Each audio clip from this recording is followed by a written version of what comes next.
여러분들 다른 나라나 다른 문화권에 가셔서 그 선교여행, 전도여행 해보신 적 있으시죠? 그렇죠? 아마 다들 경험이 있으시라고 생각합니다. 제가 이제 말씀을 준비하면서 저도 이제 몇 군데 뭐 아주 많이는 가보진 않았지만 다른 나라, 다른 문화권 이렇게 좀 생각을 해보니까 그 생각나는 사람들이 있었는데 특별히 이제 좀 아이들이 생각이 났어요. 제가 2008년도인가 그 애리조나 주에 있는 그 호피족 인디안 선교를 간 적이 있는데 그 동네 아이들은 신기하게도 외부인이 들어오면 그리고 이렇게 얼굴 하얀 사람들이 들어오면 돌을 던지면서 관심과 환영의 뜻을 표한다고 그러더라고요. 그래서 다행히 선교사님이 미리 알려주셨어요. 그래서 호의로 받아들였습니다. 그래서 이렇게 돌을 던지면서 아이들이. 그리고 또 2년 전에 우리 박 장로님하고 갔었던 가나의 아이들이 좀 생각이 나더라고요. 피부색은 검고 이렇게 많이 먹질 못해서 이렇게 빼빼 말랐지만 동그란 눈으로 여기 이방인들을 쳐다보는 그 눈빛이 지금도 생생하게 기억이 납니다.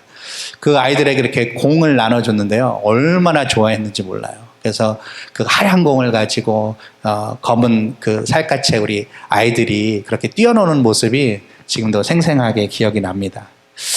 그리고 이제 다른 나라나 문화권에 가서 이렇게 느끼는 점들 중에 하나가 현지에 계시는 그 선교사님들, 그 원주민이나 아니면 그 나라의 사람들과 함께 동고동락 하시는 그 선교사님들을 보면서 참 느끼는 게 많이 있었습니다.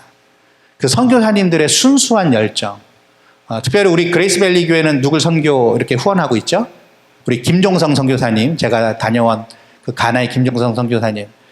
제가 그 선교사님이 이게 보고하러 미국에 오셨을 때마다 굉장히 수줍어하시고 이렇게 말씀을 잘 안 하셔서 저는 그냥 그런 분인가 보다 그렇게 생각을 했어요. 그랬더니 아니에요. 현지에 가서 뵈니까 굉장히 터프하시고 그리고 굉장히 사역을 열정적으로 하시는 그런 분이시더라고요.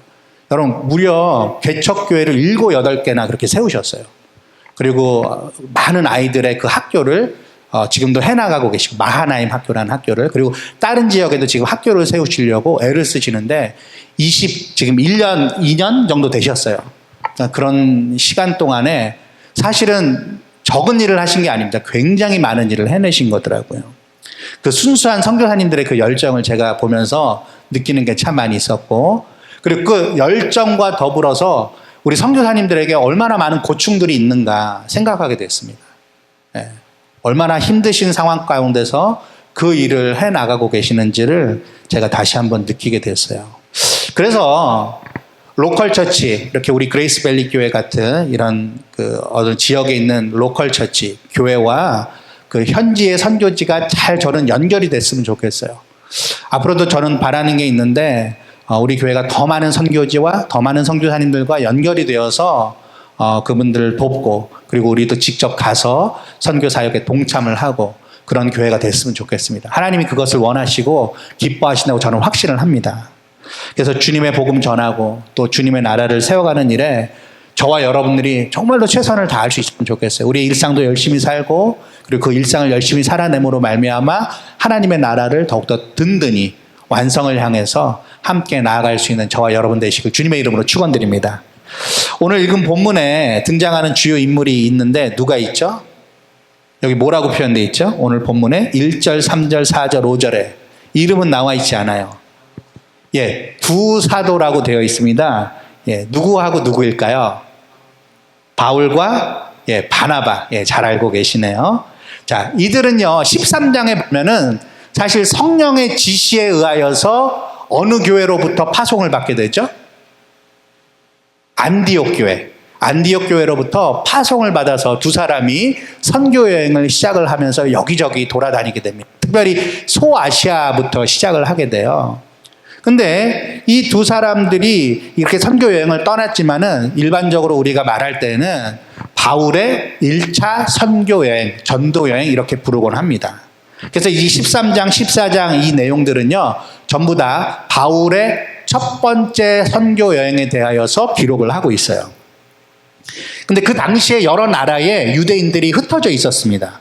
그래서 그 유대인들은 흩어져서 생활을 하면서 뭘 세웠을까요? 그들이 하나님의 말씀을 들을 수 있는 회당들을 세웠습니다. 그래서 그 회당에 가서 이 바울과 바나바가 복음을 예수님에 대하여서, 그리고 구약의 그 성경이 이야기하고 있는 바가 무엇인지를 자세하게 풀어서 설교하기 위하여 회당들을 찾아다녔어요. 오늘 본문에 나오는 그 무대는요, 그 이고니온이라는 지방인데요, 지금의 터키의 한 소도시에 해당되는 것입니다.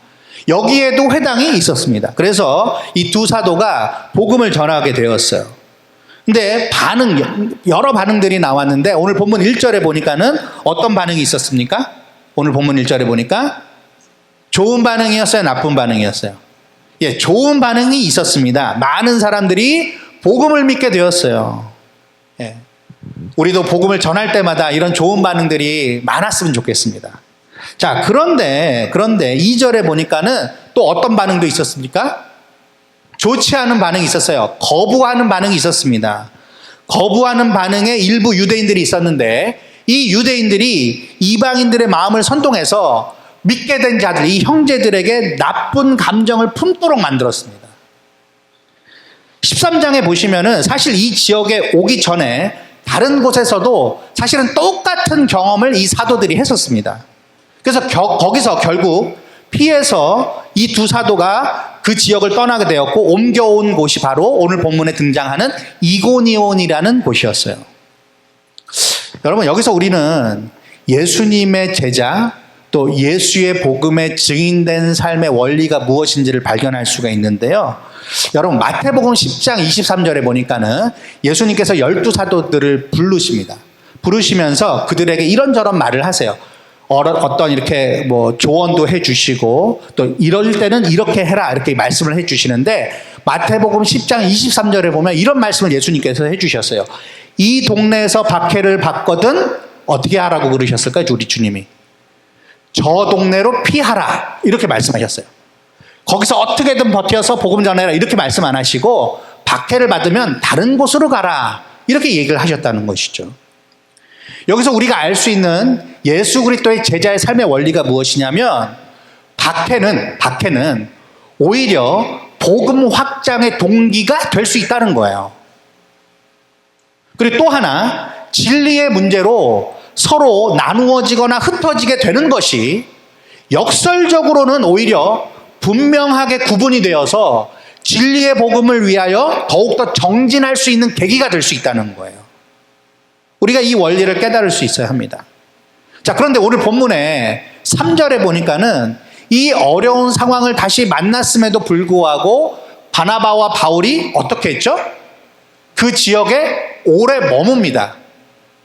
예, 그래도 한 번 더 시도해 보려고 했던 것 같아요. 예, 그것은 좋은 태도입니다. 그 지역에 오래 머물면서 복음을 전했습니다.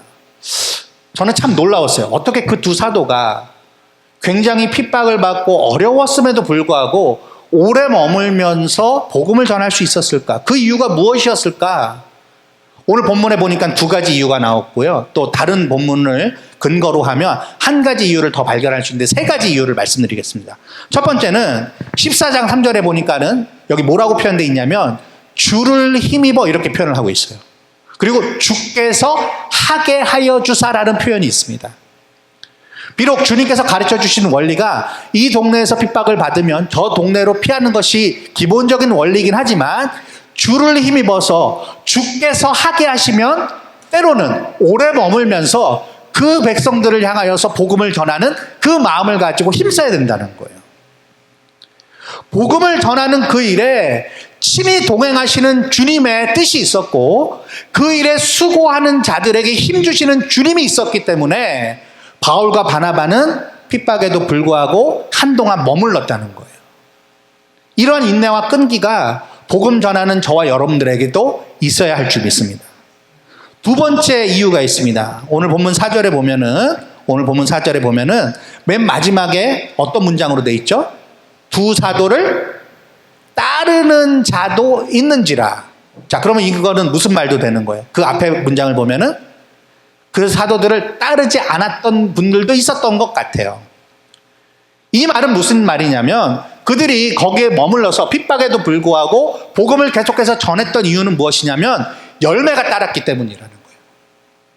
물론 마음을 아프게 하고 복음을 거부하고 복음을 전하는 자들을 반대하는 세력들이 있었어요. 그래서 따르지 않는 자들이 있었습니다. 하지만 우리 주님께서는 복음을 전하는 그 일에 의미가 있게 하셨고 가치가 있게 하셨고 열매가 있게 하셔서 이 두 사도들이 그 박해도 불구하고 한동안 남아서 복음을 전할 수 있었다는 것입니다. 여러분, 우리의 모든 섬김과 사역에는 반드시 열매가 있는 줄로 믿으시길 바랍니다. 하나님은 그 열매를 통해서 우리로 하여금 이게 의미 있구나, 가치 있는 일이었구나, 열매가 있는 일이었구나, 그렇게 보람을 느끼면서 하나님 앞에 더욱더 충성할 수 있게 만드신다는 거예요. 두 사도가 그걸 경험했어요.